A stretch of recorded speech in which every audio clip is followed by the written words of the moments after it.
दिल्ली की क्रांति की खबर देश के कोने-कोने में कैसे पहुंची, इसे एक अंग्रेज लेखक के शब्दों में ही कहना ज्यादा प्रामाणिक होगा। गदर का एक आश्चर्यजनक पहलू यह था कि दूर-दूर के स्थानों में सभी महत्वपूर्ण खबरें बड़ी तेजी से और प्रामाणिक रूप से पहुंच जाती थीं। खबरें ले जाने का काम ज्यादातर हरकारे करते थे, जो इतनी तेजी से चलते थे कि हमें विश्वास ही नहीं होता।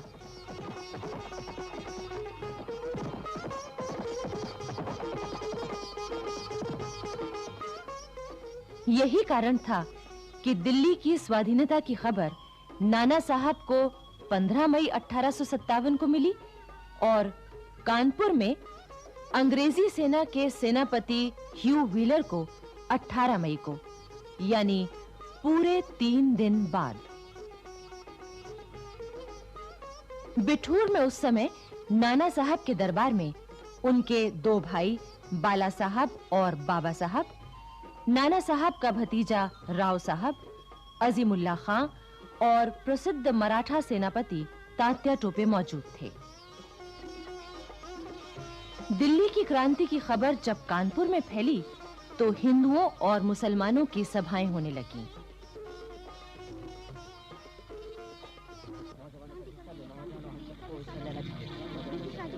धीरे-धीरे स्कूलों के लड़के,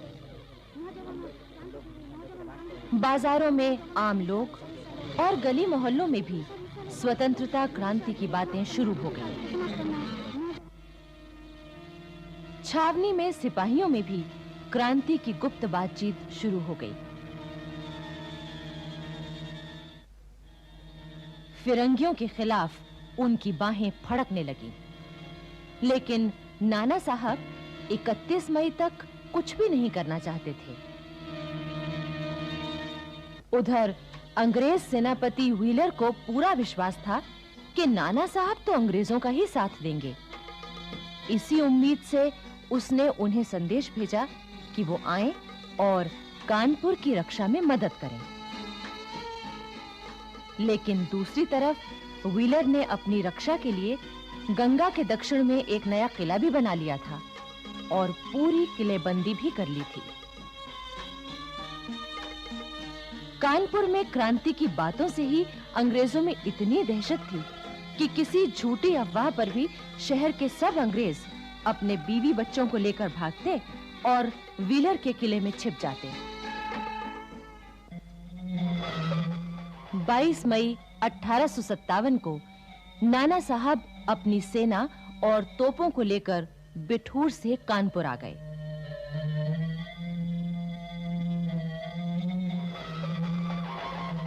उन्होंने नवाबगंज में अपना डेरा जमाया।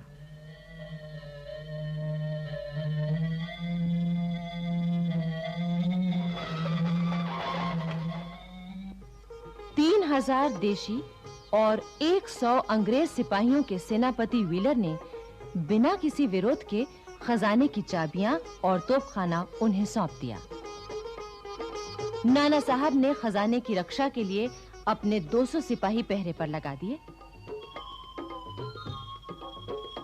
उस समय कानपुर की देशी सेना के मुख्य नेता थे सूबेदार टीका सिंह और सूबेदार शमसुद्दीन खां। 4 जून की आधी रात को 3 फायर हुए। यही क्रांति की शुरुआत की सूचना थी।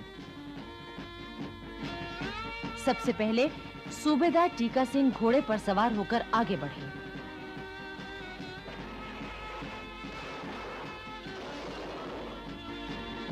फिर देशी पलटन के हजारों घुड़सवार और पैदल सिपाही मैदान में निकल आए।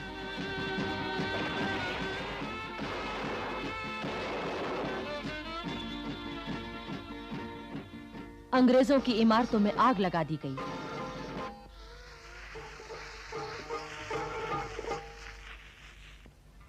उनके झंडे को हटाकर हरा झंडा फहरा दिया गया। 5 जून को नाना साहब की सेना भी क्रांति सेना से मिल गई। सब तरफ उनका कब्जा हो गया।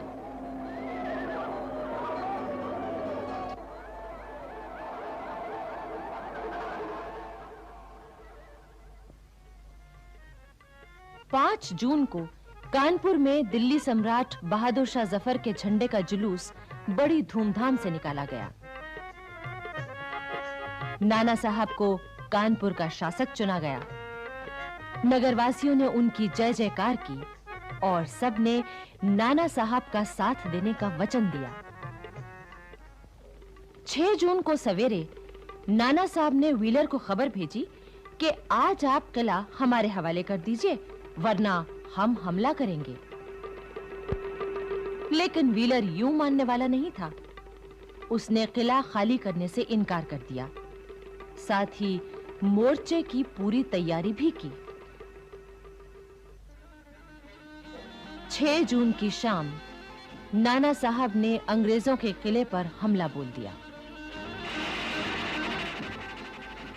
उस समय कानपुर के लगभग सभी अंग्रेज, स्त्री पुरुष और बच्चे किले में मौजूद थे। दोनों ओर से तोपें चलने लगीं।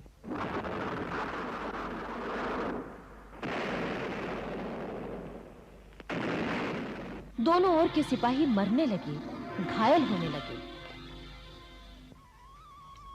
इस संघर्ष के दौरान कानपुर की जनता का हौसला बढ़ा हुआ था। महिलाएं भी बड़े उत्साह से जुटी हुई थीं। क्रांतिकारी सेना को गोला बारूद और खाना पहुंचाने के साथ-साथ घायलों की सेवा भी कर रही थीं। इसमें कानपुर की एक वेश्या अजीजन ने तो कमाल ही कर दिया। एक अंग्रेज इतिहासकार लिखता है कि अजीजन हथियार बांधे घोड़े पर सवार बिजली की तरह दौड़ती फिरती थी। दनदनाते तोप के गोलों और बरसती हुई आग की परवाह न करके वो तोपचियों को गोला बारूद पहुंचाती, सिपाहियों को खाना खिलाती, दूध पिलाती और उनका हौसला बढ़ाती। अजीजन निर्भय होकर छावनी में घायल सिपाहियों की सेवा भी करती और गुप्त संदेश भी झटपट पहुंचा देती। क्रांति सेना का आक्रमण इतना जबरदस्त था कि किले के अंदर अंग्रेजों की लाशों के ढेर लग गए। उन्हें दफनाने तक की जगह नहीं बची। जो जिंदा थे उनका बुरा हाल था।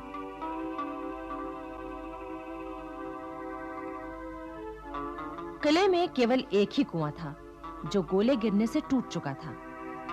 अंग्रेजों को पीने का पानी मिलना भी मुश्किल हो गया था। कई अंग्रेज हैजा, पेचिश और बुखार के कारण बीमार पड़ गए। उधर नाना साहब ने शहर के तमाम खास लोगों की सभा बुलाई और उनकी सलाह से शहर का शासन चलाने का इंतजाम किया। हुलास सिंह को मुख्य न्यायाधीश बनाया, फौज को रसद पहुंचाने की जिम्मेदारी मुल्ला को सौंपी। दीवानी के मुकदमों के लिए ज्वाला प्रसाद, अजीमुल्लाह खां और बाबा साहब की अदालत बनाई गई। अंग्रेज इतिहासकार एम टॉमसन ने लिखा है कि नाना साहब की शासन व्यवस्था में नगर में पूरी तरह शांति थी। 18 जून और 23 जून को अंग्रेजों से फिर घमासान युद्ध हुए।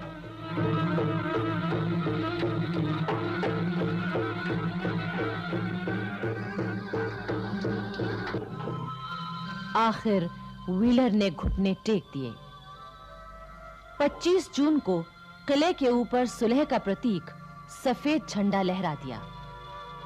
तोपों ने गोले उगलना बंद कर दिया।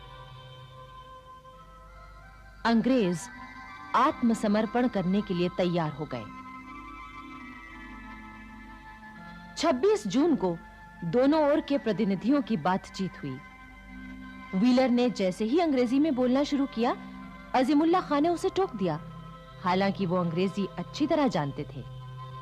फिर बातचीत हिंदुस्तानी में ही हुई। 27 जून को किले पर बहादुर शाह जफर का हरा झंडा लहराने लगा। अंग्रेजों को हाथियों और पालकियों में बिठाकर गंगा घाट की ओर भेज दिया गया। 28 जून 1857 कानपुर नगर, छावनी और आसपास के तमाम इलाके से अंग्रेजों का नामो निशान मिट चुका था।